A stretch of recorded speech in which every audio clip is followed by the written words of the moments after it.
Graph है। अब देखो कितना बढ़िया क्वेश्चन, आसान क्वेश्चन है, बस मैंने जो बताया उसी पे गौर करो, ठीक है ना। समझना, मैंने तुम लोगों को एक बात सिखाई थी। पहले तो ये बताओ वेलोसिटी, एक्स ग्राफ में वेलोसिटी कैसे निकलता है? स्लोप से ना। एक्स ग्राफ में वेलोसिटी कैसे निकलता है? स्लोप से। अगर इंस्टेंटेनियस, याद करो, मान लो एक्स ग्राफ है, अगर मैंने तुम लोगों को बताया था कोई मान लो ऐसा ग्राफ है, अगर आपको इंस्टेंटेनियस स्लोप निकालना है, जैसे यहाँ का इंस्टेंटेनियस वेलोसिटी निकालनी है, तो आप कैसे निकालोगे? और अगर आप दो पॉइंट के बीच का निकालना, दोनों पॉइंट को ऐसे मिला दो और इसका स्लोप निकालो। याद आया कुछ? अगर एवरेज वेलोसिटी पूछे तो क्या करोगे? एवरेज में दो पॉइंट देगा ना, तो दोनों पॉइंट मिला लो और उसी का स्लोप निकाल दो। याद आया? खत्म, टाटा, बाय बाय, खत्म हो गया क्वेश्चन। इन्होंने बोला है कि 0 से 10 सेकंड के बीच बताओ। 0 सेकंड कहां पे है? ग्राफ पे देखो ये, और 10 सेकंड बाद कहां पर है? ये है ना 10 सेकंड, इसको मिला दो, इसी का स्लोप निकाल लो, कहानी खत्म हो जाए। यही है, जिन दो टाइम पॉइंट के बीच में एवरेज पूछे उन्हीं दोनों को मिला दो, एक स्ट्रेट लाइन बना दो और उसी का स्लोप निकाल दो, वही वेलोसिटी हो जाएगी। कौन सी? एवरेज। कहानी खत्म बच्चों। अब कितने लोग इसका स्लोप निकाल सकते हो बताओ? कितने लोग इसका स्लोप निकाल सकते हो? परपेंडिकुलर अपॉन, दिख रहा है क्या? ये चीज कितनी है बताओ बच्चों?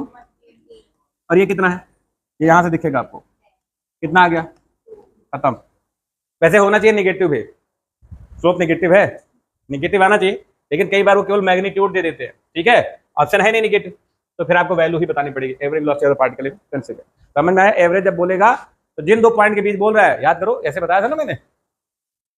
और अगर इंस्टेंटेनियस बोलता है फिर उस पॉइंट पर टेंजेंट ड्रॉ करते हो, टेंजेंट, ठीक है ना। जैसे यहाँ पर ये वाला क्वेश्चन जो हमारा आ रहा है, ऐसे करके कुछ, ऐसे कुछ अजीब सा डायग्राम है ना, और ये अगर वीटी ही ग्राफ हो, फिर तो ऐसे हम ये बोल सकते हैं ना कि हर जगह वेलोसिटी लगातार चेंज हो रही है, जैसे यहाँ पर यहाँ पर यहाँ पर यहाँ पर यहाँ पर हर जगह वेलोसिटी क्या हो रही है? चेंज हो रही है। क्यों? क्योंकि हाइट बदल रही है कि नहीं? हाइट बदल, इसलिए वेलोसिटी चेंज होगी, ठीक है ना। तो आप यहाँ पर एक फिक्स वैल्यू ले ही नहीं पाओगे, तो आप एक काम वही दिमाग लगा दो, जैसे जब इक्वेशन दी होती थी, हम लोगों ने पढ़ा था ना, अगर वी की ही इक्वेशन दिया हो 2t² + 3t ऐसा कुछ, और आपको एवरेज वेलोसिटी निकालना हो, तो कैसे निकालोगे? v dt अपॉन टाइम, ऐसे निकालोगे। अच्छा, अब ग्राफ में इसका मतलब क्या होता है? एरिया, बिल्कुल सही है ना, एरिया होता है अपॉन टाइम, बिल्कुल ऐसे ही करना पड़ेगा।